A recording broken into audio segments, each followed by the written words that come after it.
from ATGM here at PAX Australia 2014, and I've got. Could you introduce yourself, please? My name's Nathan Hawkins. I'm the creator of Conjure trading card game. It's the biggest trading card game to come out of Australia. We launched on the 2nd of August, and we're today at PAX. We're launching our Dragons release, which is our Dragons and Vehicle set. Okay, excellent. And Nathan's going to give us a quick run through of the game. Absolutely. Okay, so what makes Conjure different is that we have firstly, it's a trading card game played on a board. It has some really different mechanics in the way that it works. And to quickly explain it to you, we have a 5-tier evolution system.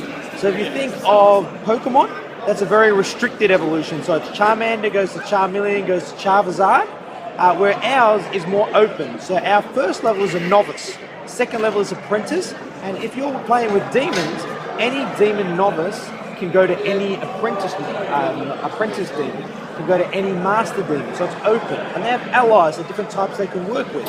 For example, here's an example of what we're looking at. The first example is a novice dragon. And what happens is that then promotes to an apprentice dragon, which then promotes to a master dragon. And as you can see, they're getting bigger. A Titan dragon and a legendary dragon. Now the whole idea is that the game is based around video game mechanics, and how it works is that we're all familiar with grinding, and grinding is a very common theme with video games. So as you grind through the levels, you grow your character. And if you choose to grind through the levels, you actually get a carryover from the previous card. So what happens is that the card that you've got on the field, it gets a carryover from the previous card. Now, what another option you have for you is that if you have the link-up card, so say your second level card that it's stuck at the bottom of your deck, you can't draw it, and what usually happens in a normal trading card game is that really ends your game, you're really stuck. So in our game, if you can't get that apprentice card, what you can do is, if you have 3 novices on the field, you can sacrifice 3 novices to get a master out. And skipping the apprentice. Okay. If you get 2 masters on the board, you can sacrifice 2 masters to skip Titans to get the legendary out. And what happens is that, yes, you've skipped it, but you have a penalty because you don't get that carryover from grinding. Okay. The other element is that we play on a board. So with the board, there's 3 ways of winning. The first way is if you attack other spirits. By attacking other spirits, the overlap causes direct damage to your opponent. The other way, if you can see the board, is if you walk across the board to your opponent's side of the field, you can actually attack their conjure square, which is their coloured squares. So that's the first way to win. The second way is if your opponent runs out of cards. And the third way, again, you could be having a big battle on this side of the board. Then on this side, you can actually get a runner, move across the board, occupy your opponent's conjure square, sit there for 3 turns and instantly win the game. Now the key difference there is that with most trading card games, it's all about who can get the biggest spirit on the field. In ours, you could be getting the biggest one on the field here, but the person over here gets a little one over here, takes the square, wins the game. So it's a much more strategic. It's all about board presence, something that trading card games do lack. You want to run through a turn for us? Okay, so this is an example of a turn. So imagine if I have a master level spirit on the field. Yep. If that's on the field, and this position is, let's just say he's here, and the spirit's on the field here. An example of a turn is as follows. Firstly, you draw a card to start your turn.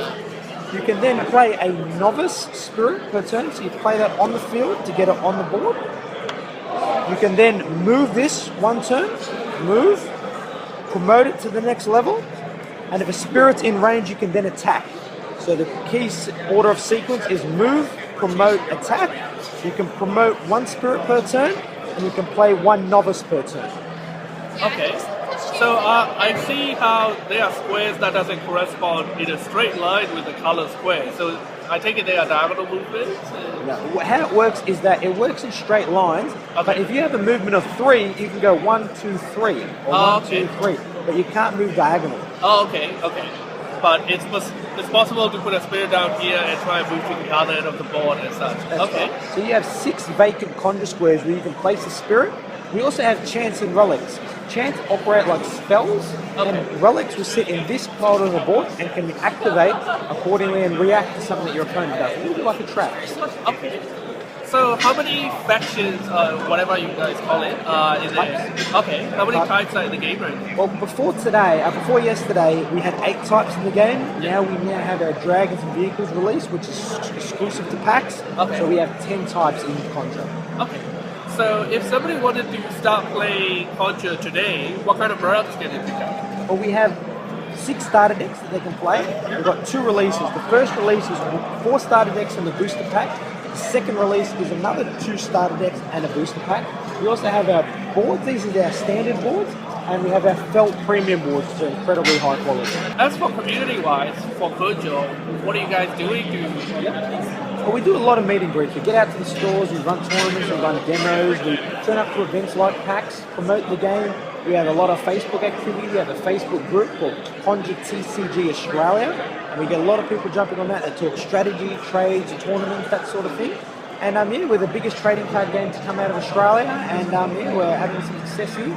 We're also going overseas to America for Gen Con and PAX Boston, and we're going to Florida in a month. And just getting a lot of activity out there.